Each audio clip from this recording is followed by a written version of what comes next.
Hey guys, we want to welcome you to the last week of trailers, teasers, and previews. This has been our Christmas series going back into the Old Testament and looking at some of the prophecies that were told or shared about Jesus and how they were fulfilled in the New Testament. And I hope through these couple weeks, at least one thing that's happened is you start to think about how you hear or see prophecy differently. I know growing up, when I always heard the word prophecy, I kind of always thought of like end times, revelation, things like that. I know some people think it's almost as if it's a fortune teller or a psychic, who can tell the future.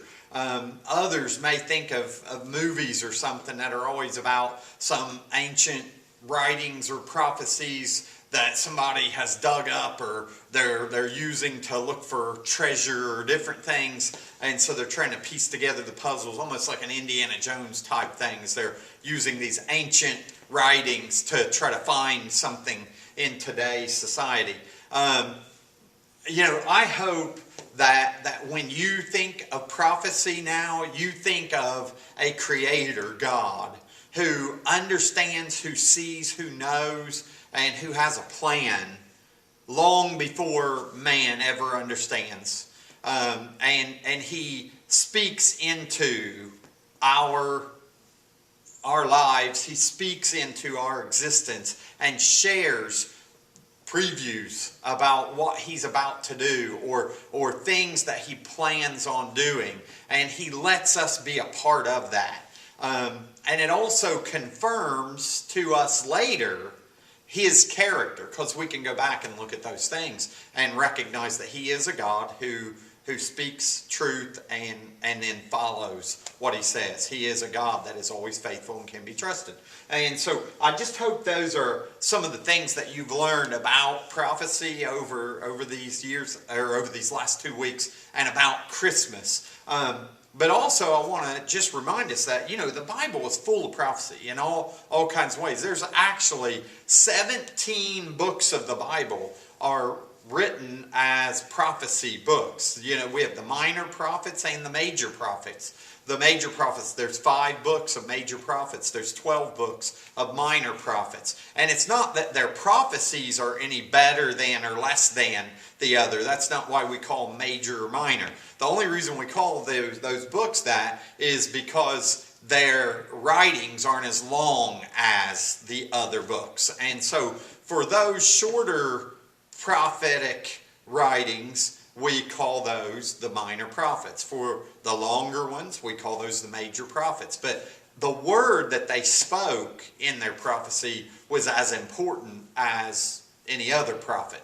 And so we've looked the last couple of weeks at some of those, and we've shared about some of the things that those prophets were used for and what they would do. And prophets a lot of times were either used for forthtelling or foretelling. Forthtelling is like when God would use them in their present setting to come to his people and say, what you're doing is wrong. You need to open your eyes and ears to the fact that you're going away from God, and you need to change your ways. And so it's like he was sending them as a spokesperson for God into their present setting and telling them that what they were doing was wrong, that God sees it and God doesn't like it and you need to change it. Foretelling could be in 2 different ways, that he sends them into that same type of setting saying, because of what you're doing, if you don't change your ways, in the near future, this is what is going to happen to you. And that may be, we can see those type of things in Scripture when they tell the northern kingdom of Israel and the southern kingdom, what is about to happen. That within a certain amount of years, if you don't do this, you will be captured. You will be taken into exile. This will not exist any longer because God is going to punish you. And then those things actually happened.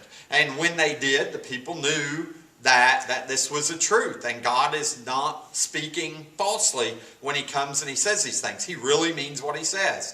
And so we can see that it was that way he was foretelling what was going to happen to them. But there's other times where he is foretelling what he will do. And he's using the prophets to tell the plan that he has set in place. And that's what we were seeing these last couple of weeks when it comes to the Messiah. That he, within the writings of the prophets, had them write things that really sometimes did not go with the setting they were in at all. It did not even have anything to do with where the people were in that day. But he would use that prophet in the middle of that time period to speak forward in what he was planning to do in the future through the Messiah. And so he would give us snapshots or pictures or trailers or previews of what this Messiah would be, or what he would be like, or who he would be, or what family line. And that's what we talked about the first week, what family line or what family tree he would come from. And then in the New Testament, how that was fulfilled in Jesus, and how it opens the door through Messiah for us to be a part of that family line or that family tree. Last week, we talked about things a little differently. We focused on prophecies about who he would be or how he would serve us. Not only as the lamb who was slain, but also as the good shepherd who would lead our lives, protect our lives, or provide for us. And so we looked at all of those things that the Old Testament said that Messiah would be, as a good shepherd or the lamb who was slain. And then we looked in the New Testament about how those were fulfilled in Jesus Christ. But there's also times, and this is kind of what we're going to focus on today, that God, in his dealings with certain people in history, it wasn't that he was using them to specifically prophesy. It was that when God was talking to them, he not only was sometimes speaking into their moment and asking of them something, but he was also prophesying, and we just didn't know that at that time until you see what he did later. What I mean by this is when, like, Adam and Eve sin against God in the garden. And so God comes to them, he's talking to them, and he's actually kind of doling out their punishments for what they have done. And he's speaking to them and telling them what's going to happen now because of the sin they've committed. But he also is addressing the devil in that. And so we pick up in Genesis chapter 3, and it says, because you have done this, and he's talking to Adam and Eve and the serpent, but at this point he's addressing the serpent. Because you have done this, you are cursed more than all animals, domestic or wild. You will crawl on your belly, groveling in the dust as long as you live. And I will cause hostility between you, the devil, and the woman. So the woman's seed, the childbearing process that comes from woman. He says, and between your offspring and her offspring. So the death, the sin that you now have started in the world, the devil, through the lies that you told to Eve, I am now going to bring about a seed from that woman who will have enmity, or there will be a fight between that offspring and you, your offspring, death and sin. And he says, he will crush your head and you will strike his heel. And in that moment, it doesn't really go with what Adam and Eve are dealing with at that moment. Adam and Eve, they wouldn't know what that meant in that moment. But he's telling this to the devil, saying, because of what you've done and because of how you have caused man and woman to sin, and you brought death and destruction into the world and into our relationship, I now am going to bear one into the world through woman who will crush your head one day.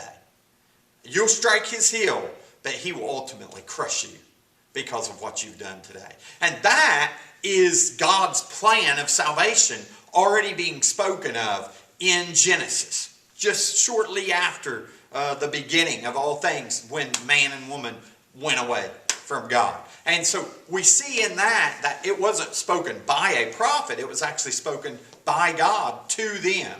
But it was a prophecy about what God would do. And then we see just a couple pages later in the Bible, we get to chapter 12 of Genesis. And at chapter 12 of Genesis, as the world is repopulating, and God is going to do something in the world to bring about this plan of salvation that he mentioned even there in the garden. And so he's going to use one man or one family to bring about a people group, and out of that people group, he is going to save the whole entire world through that one people group. He's going to bring that offspring who's going to crush the devil.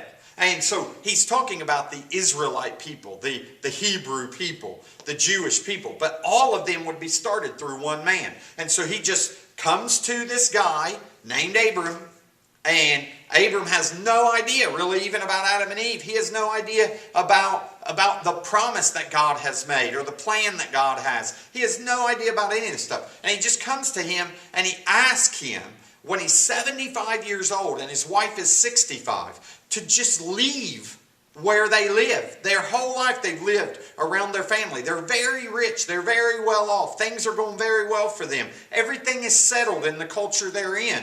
And they have a culture that kind of believes in their own. They fashioned their own gods. They're idol worshipers. They believe their own things and trust their own things. And God is just plucking this man out of all creation and just saying, hey, I want to strike a deal with you. And this is how it goes. In Genesis chapter 12, it says, the Lord had said to Abram, leave your native country, your relatives, your father's family, and go to the land that I will show you. I will make you into a great nation. I will bless you and make you famous, and you will be a blessing to others. I will bless those who bless you and curse those who treat you with contempt. But then he says, and all the families on earth will be blessed through you. Or all the people groups on earth will one day be blessed through you. This people that I'm going to make out of you. And it says, so Abram departed as the Lord had instructed, and Lot went with him. Abram was 75 years old when he left Haran. He took his wife Sarai and his nephew Lot and all his wealth, his livestock, all his people that he had taken into his household in Haran, and he headed for the land of Canaan. When they arrived in Canaan, Abram traveled through the land as far as Shechem. There he set up camp beside the oak of Moreh, and at that time the area was inhabited by Canaanites. Then the Lord appeared to Abram and said, I will give you this land to your descendants. And Abram built an altar and dedicated it to the Lord who had appeared to him. Now, at that moment, he's making a specific prophecy or promise to Abram that, hey, because you left and came to this place, kind of your reward, your blessing is going to be that I'm going to give this land to you or your descendants. And that's a fact, and you can bank on it, and this land is going to be yours one day. Now, that doesn't have to do with everybody. But he also has made him a promise that is kind of in two steps. That one, I'm going to make you into a great people. Your name is going to be known forever. You're going to be a great name forever. But also, from the people group I make out of you, he says, all peoples of the earth will be blessed through you. And so he's making this prophecy. Now, Abram in that moment, when God is asking him to do that, he has no clue about his plan of salvation. He has no clue that there will ever be a Christmas, that there will ever be a day when the Christ, the Messiah, is going to be born into the world. He has no idea about Jesus. He has no idea, really, even at this point, about man's sin and about man's need for sin to be saved or to be taken away. He has no understanding of any of that stuff. But what God is doing is coming to him and saying, hey, I need you to trust me. And that's what we need to understand. Why would God ask him to just move and go with him? It's really for two reasons. One, I guess three. One is to see if Abraham will trust him. Two, it's so that he can reveal his character to Abraham. That if you'll trust me, I'll show you who I am. And I'll show you what I'm like. And so you have to kind of trust me and come along with me so that I can reveal that to you. But also, he is doing this and he's asking Abraham to move so that he can put his plan of salvation into action. This is how he's doing it. And Abraham has no clue about any of that. But how awesome is it that we can go back today and we can read these passages, and knowing what we know about Jesus and about the Israelites, the Hebrew people, and how God is going to raise them up as a people. And we can now look back at how he did raise them up as a people and how he kept them alive through a remnant. And he kept this promise alive throughout history. Even when they weren't faithful to him, he stayed faithful to them. And really, I did a wedding last week, and I say this a lot in weddings because people are entering into a covenant relationship with each other in a wedding. And our marriages on this earth should say something about God, because we're making a promise to each other in front of God and in front of others that we will stick to this. And when I enter into this relationship with you, it's for life, and nothing's going to break that up.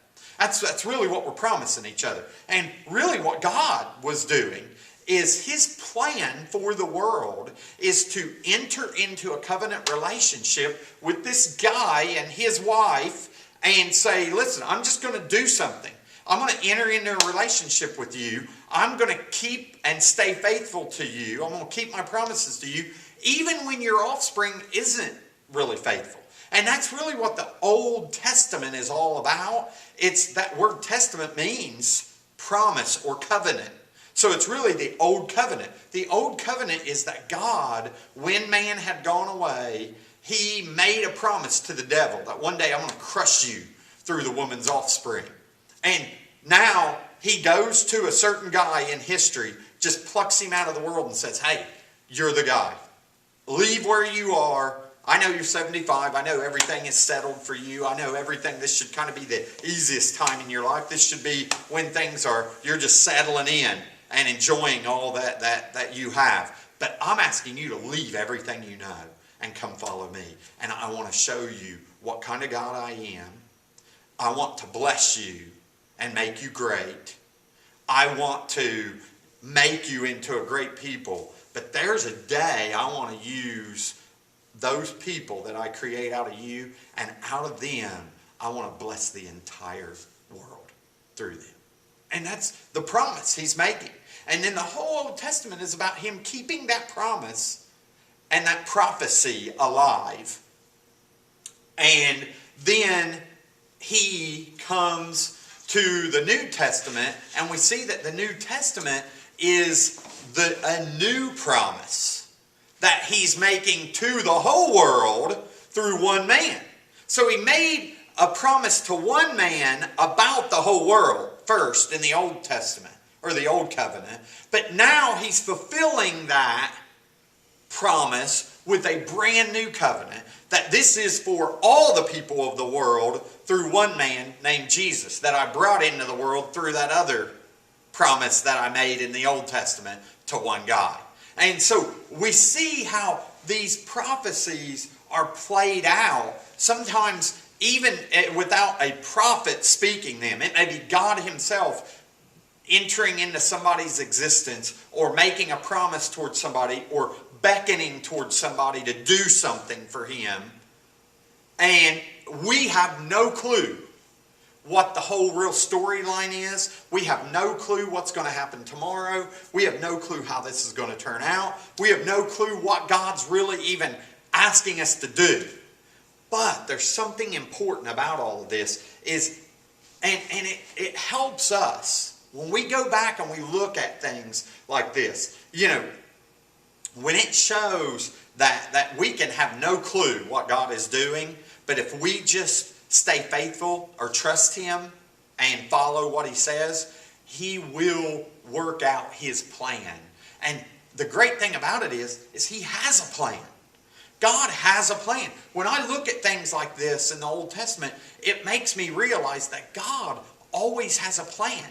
And God always has what he's going to do in his own timing.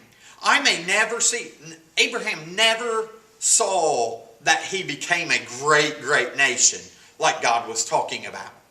Abraham never saw that. Abraham was not around when Jesus came into the world and blessed the whole world. However, all of those promises were true in what God had told him because he trusted. And this is the awesome thing, is we've been going back through these last couple weeks and looking at Old Testament prophecies, and we've been looking at how they were fulfilled.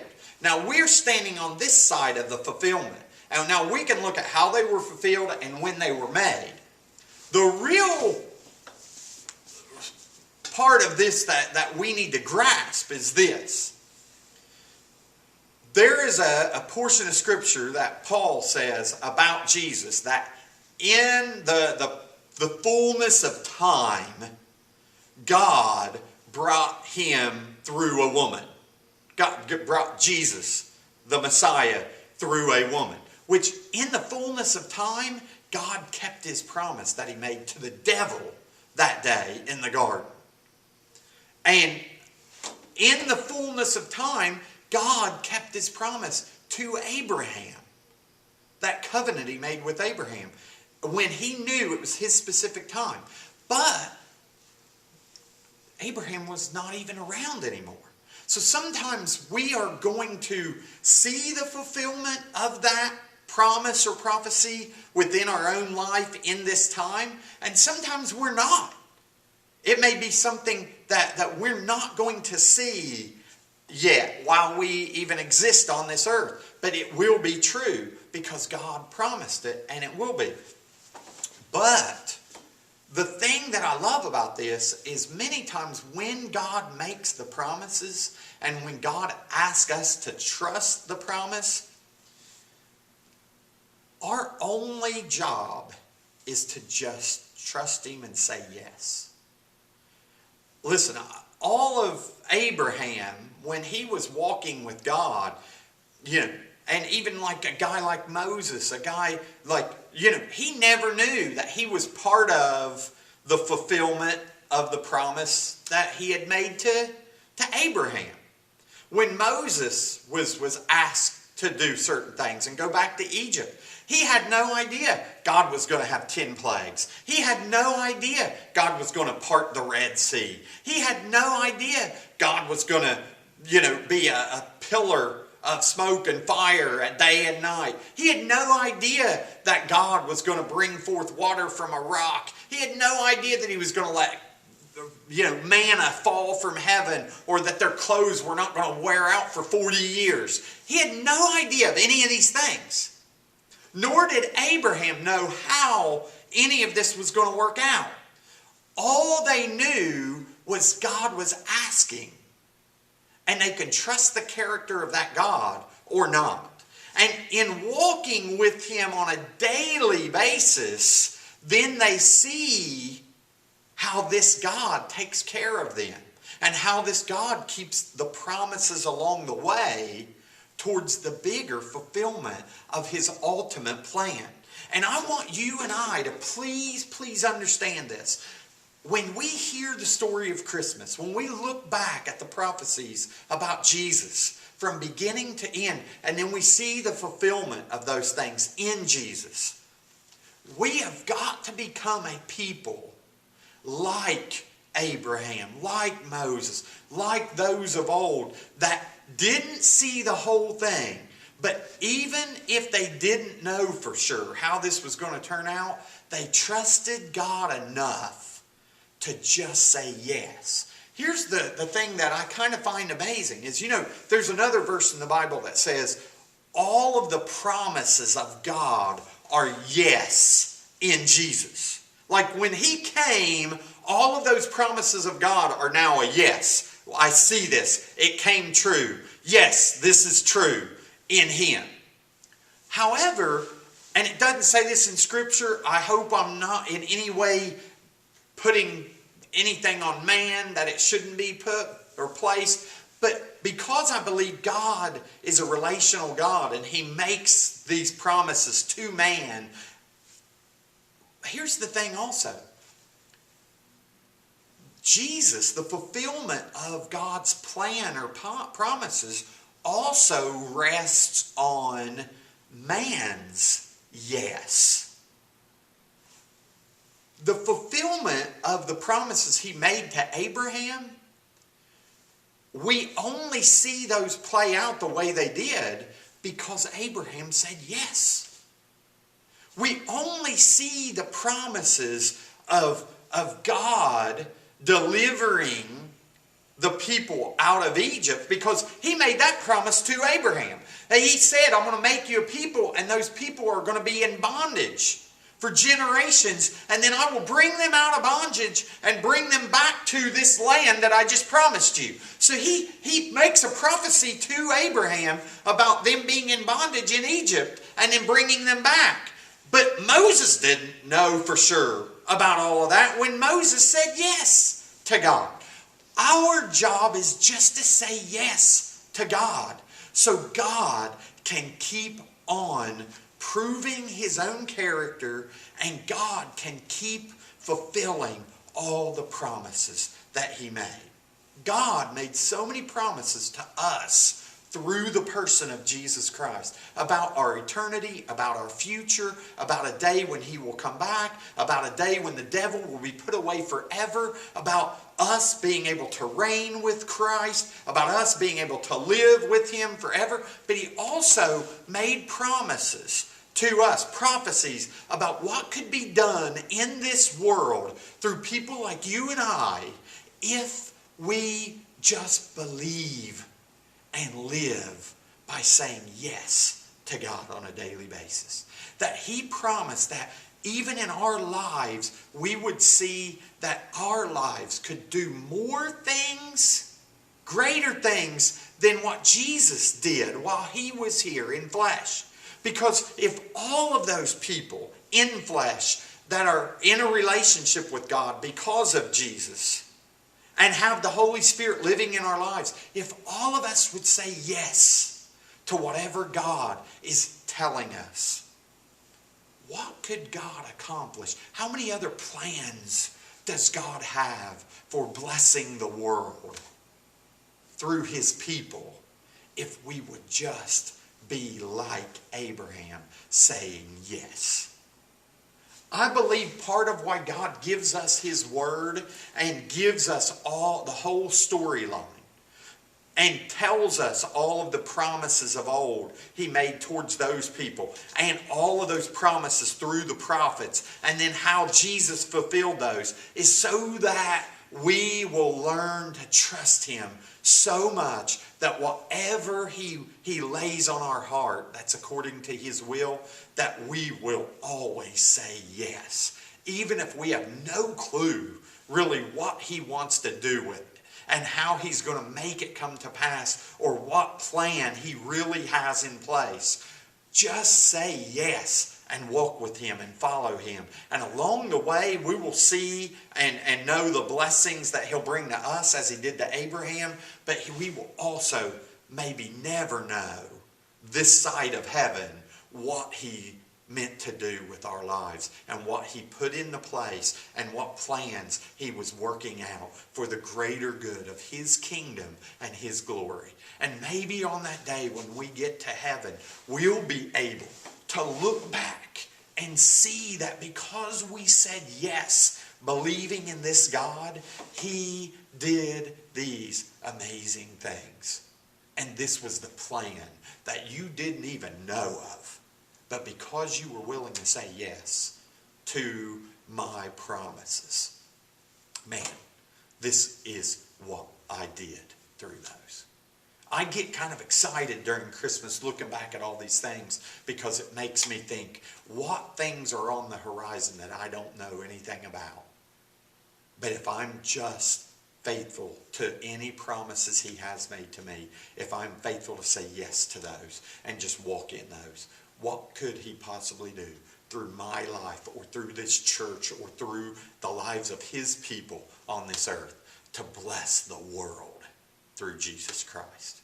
So please, let us look at these storylines. Let us understand how important it is that God makes promises and he always keeps them. So all you need to do, you don't even need to know the whole plan. Just keep saying yes and let him keep fulfilling promises to bless the world through Jesus.